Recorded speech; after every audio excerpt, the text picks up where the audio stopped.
여러분, 혹시 이런 생각해 보신 적 있으세요? 60세가 넘으면 어디에 살아야 가장 편안하고 행복할까? 많은 분들이 이 질문에 대해 다양한 답을 가지고 계실 겁니다. 어떤 분은 조용하고 한적한 전원주택을 꿈꾸실 것이고, 또 어떤 분은 도시의 편리함을 놓치고 싶지 않아 아파트를 선호하실 수도 있습니다. 그런데 과연 병원 옆이 무조건 최고일까요? 건강이 가장 중요한 시기이니 병원 가까이에 살아야 한다는 생각은 어쩌면 너무도 당연한 이야기처럼 들립니다. 하지만 오늘 제가 들려드릴 이야기는 조금 다를 수 있습니다. 병원 옆이 정답이 아닐 수도 있다는 것, 그리고 여러분의 노후를 진정으로 편안하고 행복하게 만들어줄 또 다른 정답이 있다는 것을 알려드릴게요. 이 이야기를 끝까지 들으시면 후회 없는 노후, 주거지를 선택하는 데 필요한 아주 중요한 통찰을 얻으실 수 있을 겁니다. 단순히 집의 크기나 가격을 넘어 삶의 질을 높이는 진정한 주거, 환경에 대한 깊이 있는 고민을 함께 해보시죠. 먼저, 많은 분들이 은퇴 후 주거지를 고민할 때 가장 먼저 떠올리는 것이 바로 병원입니다. 나이가 들수록 건강은 우리 삶에서 가장 중요한 화두가 되기 때문입니다. 그래서 대형 병원 근처, 특히 응급 상황에 빠르게 대처할 수 있는 의료, 시설과의 근접성을 최우선으로 고려하는 것은 어찌 보면 당연한 심리입니다. 실제로 젊은 세대가 자녀 교육을 위해 학군이 좋은 초품화 초등학교를 품은 아파트를 선호하듯이 노년층 사이에서는 대형 병원과 가까운 병품화 병원을 품은 아파트에 대한 선호도가 매우 높습니다. 최근에는 대학병원들이 첨단 의료시설을 갖춘 분원을 설립하거나 기존 병원을 확장하는 추세인데, 이러한 대형 병원 인근의 신축 아파트 단지는 노후주거 후보지로서 아주 높은 인기를 구가하고 있습니다. 최신 의료기술과 전문적인 의료진의 접근성이 좋다는 점은 분명 큰 장점이죠.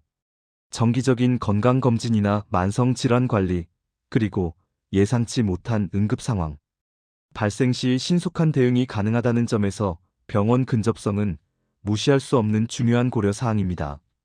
하지만 병원 근처에 사는 것이 정말 우리의 노후를 위한 유일한 혹은 최고의 선택일까요? 물론 의료시설과의 근접성은 분명 중요한 요소입니다. 하지만 단순히 병원과 가깝다는 이유만으로 우리의 노후가 완벽하게 보장되는 것은 아닐 겁니다. 병원은 기본적으로 아플 때 찾아가는 곳이지 우리의 매일매일의 행복과 일상을 책임져주는 공간은 아닙니다. 오히려 병원 주변의 분위기, 예를 들어 매일 울리는 앰뷸런스 소리나 환자들의 힘든 모습 등은 심리적으로 불안감이나 우울감을 유발할 수도 있습니다. 실제로 병원 가까이로 이사하신 분들 중에는 몇 달 못 가서 다시 다른 곳으로 옮기시는 분들도 있습니다. 늘 긴장된 분위기 속에서 사는 것이 오히려 정신 건강에 해롭다고 느끼기 때문이죠.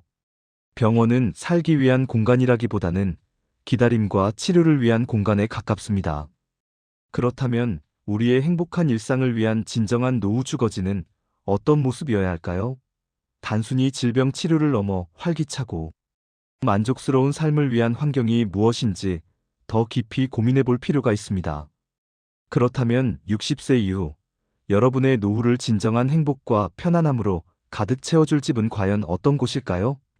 이 질문에 대한 답을 찾기 위해서는 단순히 병원이 가까운가를 넘어 일상생활의 만족도를 높이는 요소들이 충분한가에 집중해야 합니다. 우리의 삶은 질병 치료만을 위한 것이 아니니까요. 웹 검색을 통해 얻은 60대 이후 살기 좋은 집, 최신 트렌드 정보들을 자세히 살펴보면 몇 가지 핵심 포인트가 명확하게 드러납니다. 이러한 포인트들을 통해 우리는 더 균형 잡힌 노후 주거지 선택 기준을 세울 수 있을 것입니다. 첫 번째 핵심은 바로 신축 아파트 단지의 다채로운 장점입니다. 많은 분들이 아파트에 대해 가지고 있는 편견 중 하나는 단순한 주거 공간이라는 것입니다. 하지만 요즘 지어지는 신축 아파트 단지들은 그 개념을 훨씬 뛰어넘습니다. 이제 아파트는 단순한 집을 넘어 하나의 작은 도시이자 커뮤니티 공간으로 진화하고 있습니다. 조식이나 중식 서비스를 제공하는 컨시어지 서비스는 물론 피트니스 센터, 골프 연습장, GX룸, 사우나, 수영장 같은 건강관리 시설이 잘 갖춰져 있습니다. 또한 북카페, 독서실, 게스트룸, 연회장 등 다양한 여가와 문화 활동을 즐길 수 있는 커뮤니티 시설들이 풍부하게 조성되어 있습니다. 이러한 시설들은 노년 생활의 만족도를 비약적으로 높여줍니다. 단지 내에서 필요한 활동들을 모두 해결할 수 있으니 외부 활동에 대한 부담을 줄이고 편리하게 여가 시간을 보낼 수 있습니다. 이웃들과 자연스럽게 어울리고 교류할 수 있는 기회도 많아지니 젊은 세대와 소통하며 활력을 유지하고 고립감을 해소하는 데도 큰 도움이 됩니다. 이러한 커뮤니티 활동은 은퇴 후 발생하기 쉬운 사회적 고립감을 극복하고 새로운 인간관계를 형성하며 삶의 의미와 즐거움을 찾아가는 데 아주 중요한 역할을 합니다. 또한 잘 관리되는 조경과 쾌적한 주거 환경은 심리적인 안정감까지 제공해 줍니다. 신축 아파트 단지가 제공하는 이러한 총체적인 라이프 스타일은 분명 매력적인 노후주거 대안이 될 수 있습니다. 두 번째 핵심은 지방 이주에 대한 현명한 고려입니다. 일본의 사례를 보면 많은 은퇴자들이 노후 생활비 절감을 위해 지방으로 이주하는 것을 적극적으로 고려하고 실제로 실행에 옮기고 있습니다. 도시의 높은 주거비와 생활비에 부담을 느끼는 분들에게 지방 이주는 매력적인 대안이 될 수 있습니다. 실제로 지방으로 이주하신 분들 중 상당수는 주거비와 생활비가 크게 줄어들어 경제적인 여유를 되찾고 삶의 만족도가 높아졌다고 이야기합니다. 더욱이 인구 감소 위기에 직면한 많은 지방 도시들은 연금 생활자들을 유치하기 위해 다양한 정책적 혜택을 제공하고 있습니다. 예를 들어 주거지원금, 세금 감면, 의료 서비스 할인, 지역 특화 프로그램 참여 기회 등이 대표적입니다. 물론 지방 이주를 결정할 때는 신중한 접근이 필요합니다. 도시만큼 생활편의 시설이나 의료 인프라가 잘 갖춰져 있지 않을 수도 있고 문화생활의 기회가 제한적일 수도 있습니다. 또한 기존에 형성된 사회적 네트워크를 잃을 수도 있다는 점도 고려해야 합니다. 하지만 충분한 사전 조사와 준비를 통해 자신에게 맞는 지역을 신중하게 선택한다면 새로운 환경에서 낮은 생활비로 풍요로운 노후를 보낼 수 있는 좋은 기회가 될 수 있습니다. 단순히 비용 절감뿐만 아니라 자연과 더 가까이 지내며 여유로운 삶을 추구하는 분들에게는 아주 좋은 선택지가 될 것입니다. 세 번째 핵심은 흔들림 없는 주거 안정성 확보입니다. 노년기에는 그 어떤 시기보다도 주거 안정성이 중요합니다. 젊을 때는 부동산 투자나 재테크의 일환으로 집을 사고 팔며 자산을 불려나가는 전략을 취할 수 있지만 은퇴 후에는 이야기가 달라집니다. 노년기에는 예측 불가능한 변수들이 많기 때문에 무리하게 집을 팔아 다른 곳에 투자하기보다는 지금 살고 있는 집을 기반으로 안정적인 생활을 유지하는 것이 훨씬 현명합니다. 간혹 은퇴 후 전원 생활의 낭만을 꿈꾸며 도시의 집을 정리하고 외딴 곳으로 가시는 분들도 있습니다. 하지만 이러한 선택은 의외로 많은 위험을 내포하고 있습니다. 전원주택은 도시의 아파트와 비교했을 때 자산 가치의 상승폭이 제한적일 수 있으며 환금성도 떨어질 수 있습니다. 즉, 필요할 때 쉽게 팔리지 않을 수 있다는 의미입니다. 또한 예상치 못한 응급 상황이 발생했을 때 도시처럼 신속한 의료 서비스나 이웃의 도움을 받기 어렵다는 현실적인 문제도 있습니다. 전원 생활은 분명 매력적이지만 노동력 투입이 많고 관리에 어려움이 따를 수 있으며 사회적 고립감을 느낄 가능성도 있습니다. 따라서 노년기에는 안정적인 주거 환경을 유지하면서 언제든지 필요한 도움을 받을 수 있는 접근성, 좋은 곳을 선택하는 것이 중요합니다. 현재의 삶의 기반을 굳건히 유지하는 것이 불안 없는 노후를 위한 가장 기본적인 준비라고 할 수 있습니다. 네 번째 핵심은 좁은 집 선호의 실용적 가치입니다. 60대 이후에는 넓고 큰 집보다는 관리가 용이하고 실용적인 좁은 집을 선호하는 경향이 뚜렷하게 나타납니다.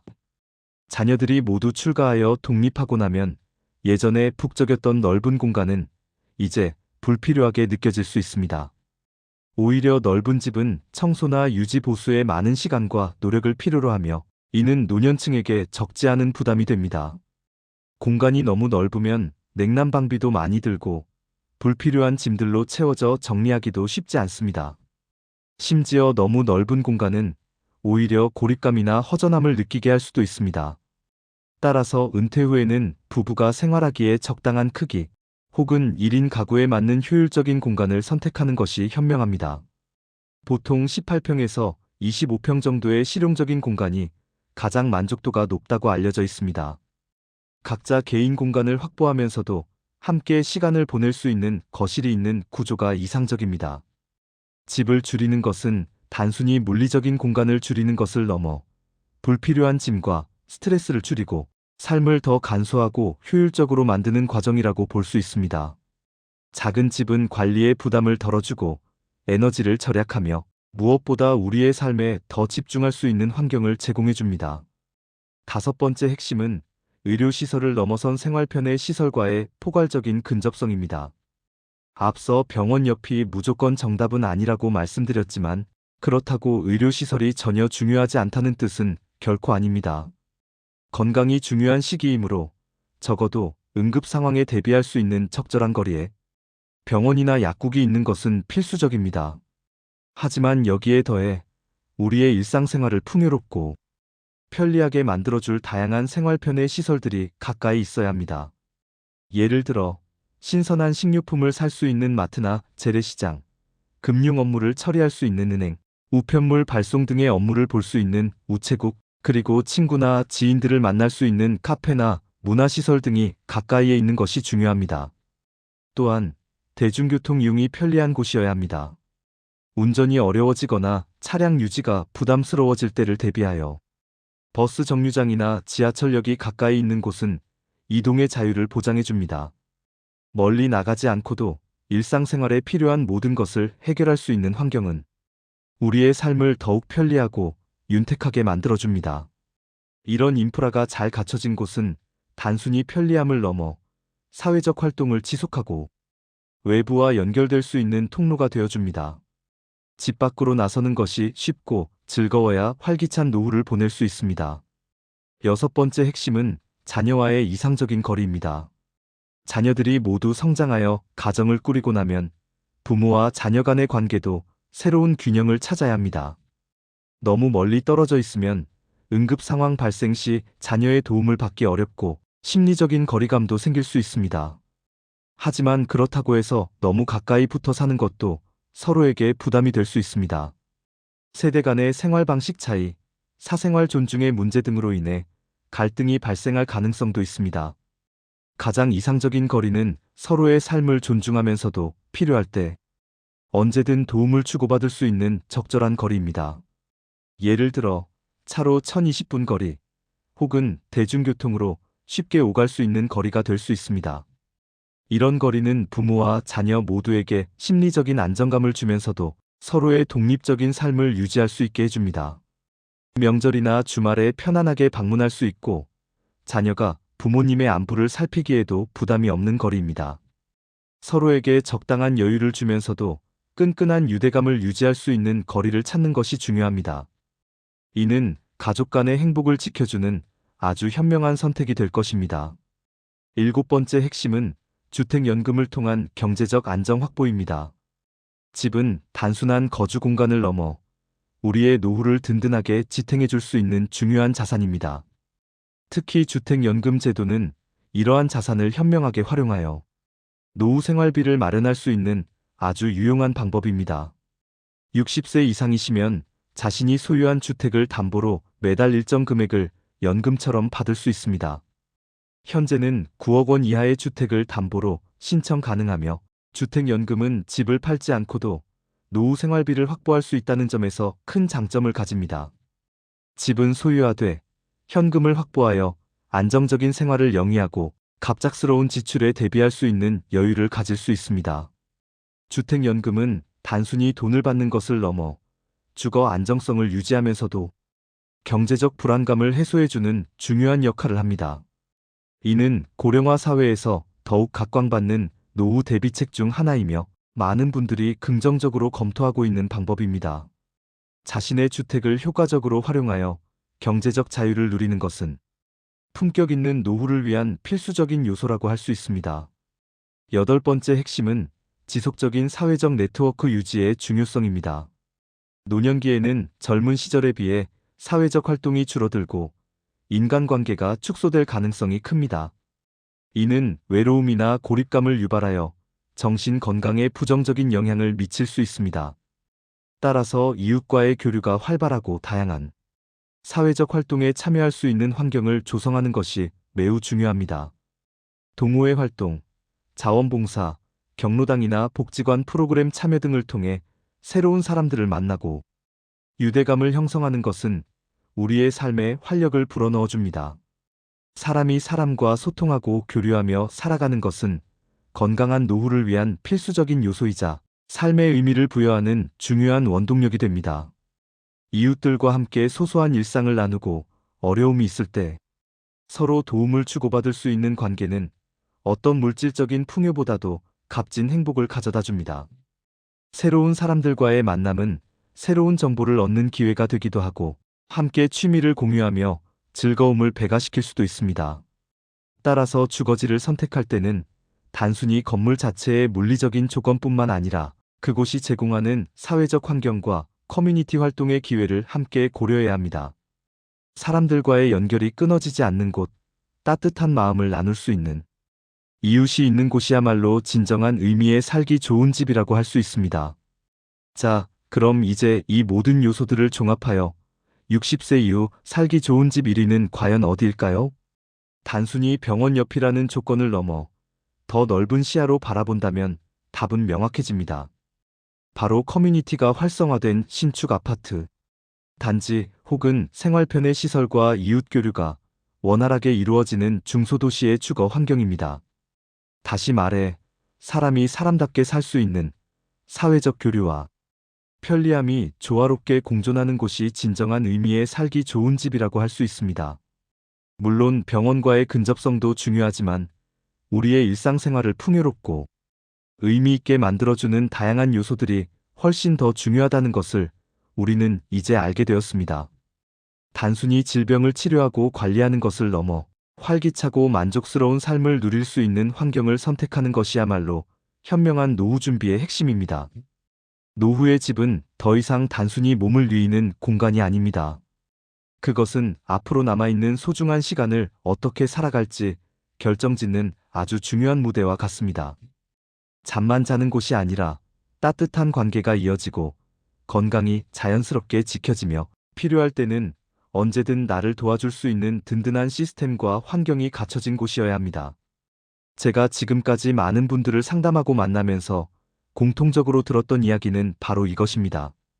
집 때문에 내 삶이 이렇게 힘들어질 줄은 몰랐다고 후회하시는 분들도 계셨지만 반대로 집 하나를 잘 선택했더니 이제는 마음이 놓이고 하루하루가 정말 즐겁다고 말씀하시는 분들도 많았습니다. 그 차이를 만든 것은 결코 집값이나 집의 크기만이 아니었습니다. 오히려 복지관, 공원, 이웃, 그리고 편리한 생활, 인프라와 같은 요소들이 결국 삶의 질을 가르는 결정적인 기준이 되었습니다. 이러한 요소들이 충족될 때 비로소 우리의 노후는 불안 대신 평온을, 후회 대신 만족을 누릴 수 있게 되는 것입니다. 여러분도 오늘 제가 드린 이야기들을 마음에 담아두셨다가 앞으로의 주거지를 선택하실 때 꼭 참고해 보시기 바랍니다. 그러면 떠밀려가는 수동적인 이사가 아니라 여러분 스스로가 주도하는 현명하고 만족스러운 선택을 하실 수 있을 겁니다. 여러분의 소중한 노후가 더욱 빛나고 행복해지기를 진심으로 바랍니다.